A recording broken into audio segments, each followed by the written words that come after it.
Hi అండి. ఇది నా ఓల్డ్ వీడియోనే కానీ ఇప్పుడు పోస్ట్ చేస్తున్నాను. నేను 11 సార్లు భవానీ మాల వేశాను. అయితే ఆ మాలలో ఉన్నప్పుడే 3 సార్లు అయితే మోకాళ్ళతో ఎక్కానండి. సింహాచలం మెట్లు ఇవి 1000 మెట్లు ఉంటాయి. 1000 మెట్లు కూడా మోకాళ్ళతోనే ఎక్కాను. అలాగే తిరుపతి మెట్లు అయితే ఒక్కసారి మోకాళ్ళతో ఎక్కాను నేను. చాలా కష్టం. సినిమాలో చూస్తున్నంత ఈజీ అయితే కాదు. నేను 3 సార్లు అయితే మాల్లోనే ఎక్కాను. సింహాచలం అప్పన్న స్వామికి అయితే నేను ఒక కోరిక కోరుకున్నాను. చాలా బలమైన కోరిక. ఆ కోరిక నెరవేరితే నేను 3 సార్లు మోకాళ్ళతో కొండెక్కుతానని మొక్కుకున్నాను. నా కోరిక అయితే నెరవేరిందండి. నేను 3 సంవత్సరాలు ఇలానే మాలలో ఉండి మోకాళ్ళతో కొండెక్కి నా మొక్కునైతే చెల్లించేశాను స్వామివారికి. నా వీడియో చూస్తున్న వాళ్ళు ఎవరైనా సరే నాలాగెవరైనా కొండ ఇలా మోకాళ్ళతో ఎక్కితే కనుక నాకు రిప్లై ఇవ్వండి. చాలా పవర్ఫుల్ గాడ్ అండి సింహాద్రి అప్పన్న. నేనైతే ప్రతి శనివారం కూడా సింహాచలం వెళ్ళి దర్శనం చేసుకునేదాన్ని.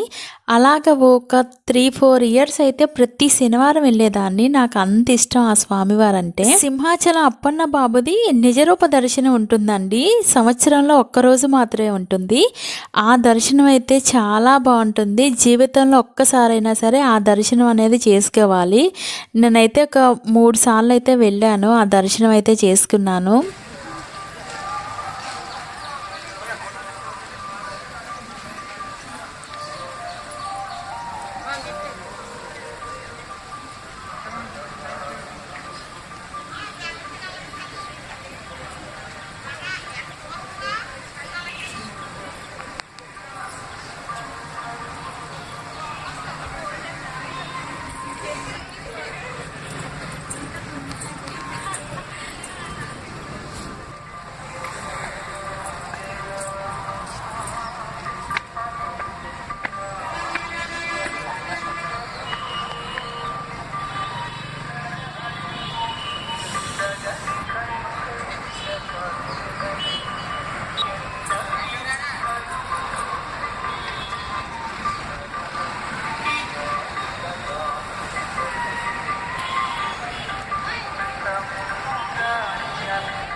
Yeah,